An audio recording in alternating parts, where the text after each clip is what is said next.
Friends, ఈరోజైతే ఒంట్లో బాగాలేదు కదా అని పడుకున్నా. యాక్చువల్గా ఇంకా పాప మా వారే లేచి హెల్ప్ చేస్తారనమాట. ఆయన లేచి వంట చేశారు, బెండకాయ ఫ్రై చేశారు. చూసారా వంట కదా ఏ రేంజ్లో ఉందో. వాళ్ళ ఎలా చేసినా పని మాత్రం చేసి పెట్టారు. టీ పెట్టించారు, పొద్దున్నే ఇడ్లీ వేశారు, అన్నం వండేశారు, అన్నం వండారు. అదో పాలు కాసారు, పాల గిన్నె చూసారా.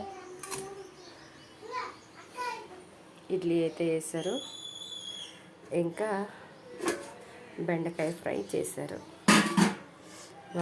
నిజంగా స్మెల్ బిర్యానీ వాసన వస్తుంది. కర్రీ ఏమో బెండకాయ ఫ్రై. చూసారా, మా వారైతే వంటలు బాగా చేస్తారు ఫ్రెండ్స్. ఈసారి మా వారు ఏదైనా స్పెషల్ చేసినప్పుడు ఖచ్చితంగా వీడియో తీస్తాను.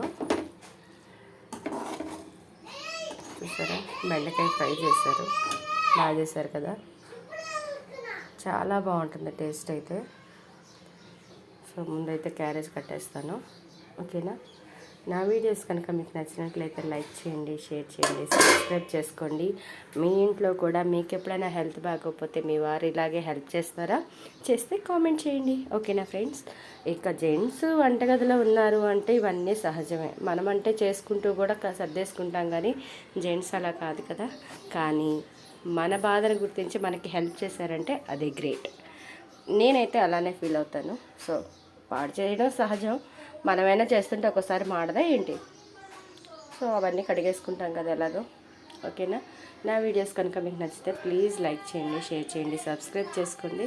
అట్లాగే మీ కామెంట్స్ కూడా మాకు ఇవ్వండి. మా వారు నా కోసం ఈరోజు ఇంట్లో ఎంత కష్టపడి పని చేస్తున్నందుకు ప్లీజ్ ఒక లైక్ అన్న ఇవ్వండి. ఓకేనా friends, thank you for watching.